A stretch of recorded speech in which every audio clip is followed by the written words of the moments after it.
Gospelology, oh, Gospelology, Gospelology, uh-oh, Gospelology, Gospelology, oh, Gospelology, Gospelology, uh-oh, Gospelology, Gospelology, oh. Jesus turned water into wine. It's amazing. Jesus even healed the blind. It's amazing. How all the planets are aligned. How all chemicals are designed. Teaching the gospel with a scientific twist. All of his miracles are magnificent. Teaching the gospel with a scientific twist. All of his miracles are magnificent. Oh, Gospelology, Gospelology. Well, hello, all my boys and girls out there in internet and TV land. Welcome again to my laboratory outside. Well, I came outside today because I wanted to try this other experiment. I really enjoyed Miss Latrice's Bible story time today when she talked about how Jesus healed the man who had the heart problem, and all of those religious leaders who didn't want him to heal on the Sabbath day, and we talked about the two different hearts, the physical heart and the spiritual heart, and how Jesus healed the man whose body was swelling. Yeah, because his heart wasn't producing the right fluids. It was just flowing and filling up. Well, all I could think about again was our elephant toothpaste. But today, boys and girls, I want you to see this thing swell up, right? So what I'm going to do right now is I'm actually going to take, again, half a cup of hydrogen peroxide. Now, this is a different one. This one is 35% and it's clean. That's right. This is the hydrogen peroxide that you can actually use to clean your vegetables and all of those things that you have around the house. So this is like pure hydrogen peroxide. So this one is really, really, really, really dangerous to use when you're mixing it with my chemical catalyst that I'm going to tell you about. But remember, Promac had to put on her safety glasses on top of the Promac glasses. That's right, because we want to be safe in our laboratory. So I'm going to take my half a cup right here and I'm going to pour it inside of my measuring cup right here. And there is a half a cup right there. And then you remember we always use our dish soap. That's right. So I'm going to take my funnel out and I'm going to put everything over here to the side, because I don't want, when it explodes, I don't want it to get on anything. So I'm going to take some dish soap. There's my dish soap, a good squirt of dish soap. Swirl it around a little bit like this and like that.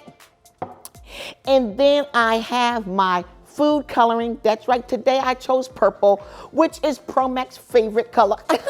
So I'm gonna put some purple food coloring, went everywhere. Purple food coloring in there, just like that. And then what I'm going to do now is I'm going to move over to the side all of my ingredients right here. And then I have some diluted, right here, potassium iodide. That's right, I diluted about 20 milliliters. I actually took 10 milliliters of the powder and diluted it with 10 milliliters of water, so it was half and half. And now I'm going to pour it in here and I am going to watch it swell up, just like that man was when he had his heart having all of those problems and all of the fluid went all in his body and he swelled up. Let's see if this swells up just like that. Are you ready, boys and girls? All right, Promac's gonna move it right here and let's see what happens. Whoa! And it's an exothermic reaction. Look at this. Wasn't that amazing? Did y'all see that swell up? That swelled up better than anything I've ever did before. But that was so cool. Well, Promac's going back in the laboratory and we're gonna hop on over to Science Land so that Promac can tell you how that happened. Oh, that was so cool. Wasn't that cool? Bye-bye. I'll see you in a minute. Wow, wasn't that amazing? Oh my goodness, Promac was outside and she actually used potassium iodide this time and dishwashing soap instead of the yeast in the dishwashing soap.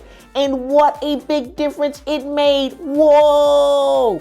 She actually used 35% hydrogen peroxide and she added it to the glass cylinder containing a concentrated aqueous mixture of potassium iodide and dishwashing soap. Yep, and what happened was the iodide ion catalyzes the decomposition of hydrogen peroxide, generating oxygen gas, which causes the soap to foam up and shoot out of the cylinder. Wasn't that cool? Well, guess what? I have a question for all of you boys and girls. Why do you think it would shoot up differently if it was coming from a skinny bottle? Well, check it out. I want you to send your answers to Promac at Gospelologyclub.com. Go to Gospelologyclub.com and send your answer to Promac. I'd love to hear why you think it would shoot up and higher than it would if it came from a circle that was wider. Okay, bye-bye.